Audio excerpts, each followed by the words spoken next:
Welcome! In this video, you'll learn how to block sites from playing protected content on Chrome. This quick guide helps you secure your browsing experience and keep unwanted media from playing automatically. Stick around because by the end, you'll have full control over what content can and cannot play on your browser. Let's get started. First, open your Chrome browser. You don't need any extensions or extra tools. Everything happens right inside Chrome itself. Once Chrome is open, look to the top right corner of your screen and tap the three dots. This is the menu button that gives you access to Chrome's settings and features. From there, scroll down and select Settings. This is where all your browser preferences are stored. Take a moment to ensure you're in the right section. It's simple, but every good adjustment begins here.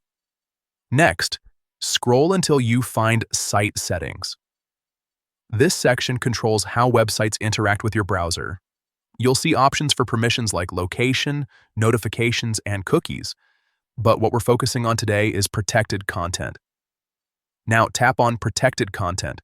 This setting determines whether sites can play protected media, such as movies or music that require licensing to stream.